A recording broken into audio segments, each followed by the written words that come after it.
Sorry about that. Okay.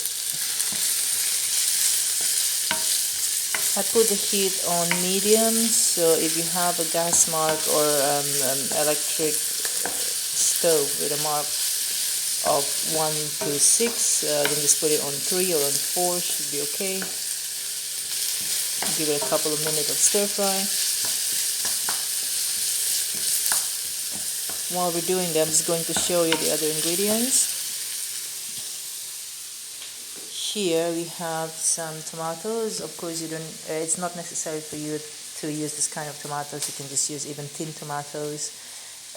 Any salad tomatoes will be fine. Excuse me. I just happen to have these tomatoes left, and it will be quite a waste of if we're not eating them. So I will use them in my cooking. And then potatoes, of course. Here I'm using 1 kilogram baby potatoes, but you can use any sort of potatoes. And the other one that I haven't shown you yet is, of course, the spinach. I'm using a big bag of spinach, which is about 450 grams. Just wash them, rinse them, and yeah, they're ready to go in.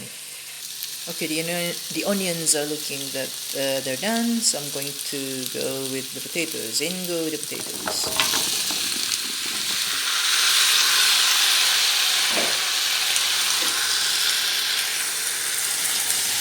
Saute them for a bit.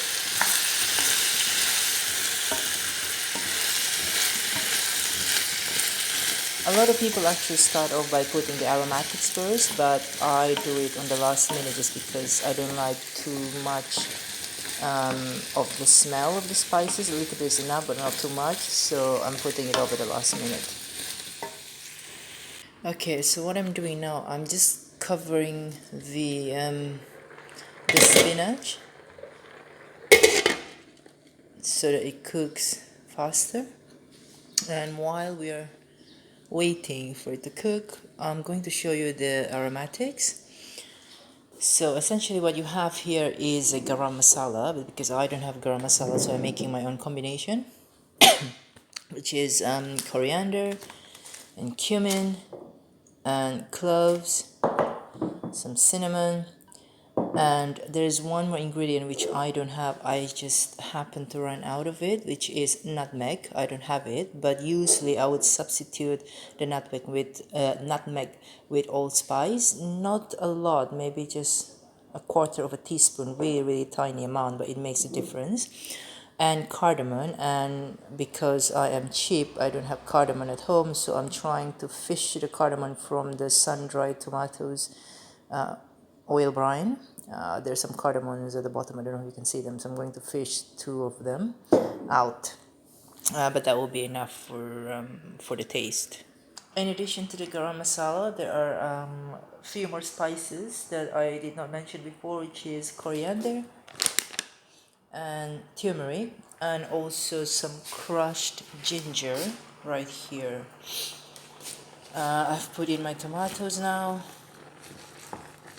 Just stir it for a bit, toss them around. Okay, spinach has started to wilt. I swear all the Indians in the world would probably cry, but this is the time for me to put my ginger and everything. Don't do it like this, okay? But this is just my style. I like it like this, but usually we would put the aromatics first thing in the cooking, and kind of like release the flavors and the smell a bit before you put other ingredients. But as I said before, I don't want to do it like that. It actually looks like a healthy salad, but it's not salad. Believe me, it will be quite oily and unhealthy. Sorry for all the health conscious people out there watching this video. Okay, I'm going to put the rest of the spices now. Okay, so I've put in my spices now. I have about a teaspoon and a half of cumin seeds, a teaspoon and a half, or maybe close to 2 teaspoons of ground coriander, and then a quarter of a teaspoon of, what was this one? Cinnamon. A quarter of a teaspoon, no, I think this was half a teaspoon of cinnamon, and then a quarter of a teaspoon of allspice, some cloves, about 9 or 10 of them, and a quarter of a teaspoon of turmeric powder, and 3 cardamom pods. After a few minutes, it looks like this. It's quite watery, but don't worry that it will evaporate as you cook, as long as you open it or uncover it while you cook. I will put more oil because this recipe calls for quite a lot of amount of oil. I think it's about half a cup or something. For me, that's quite a lot, or even a cup. Yeah, as I said, it's not, if you're health conscious or anything like that, probably don't don't cook it. But because I like it, my husband likes it, so we'll decide to go with it. So I'm going to pour more oil now.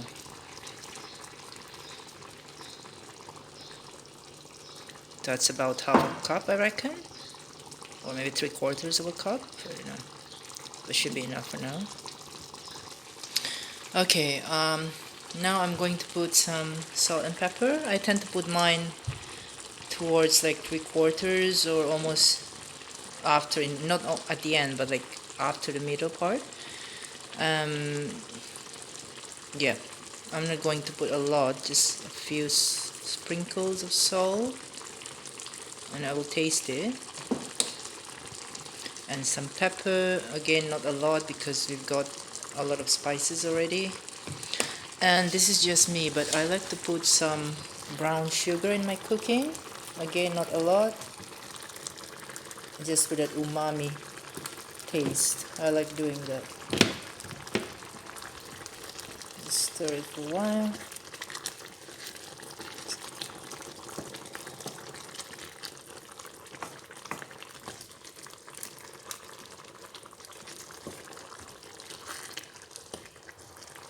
Spinach are cooked thoroughly now.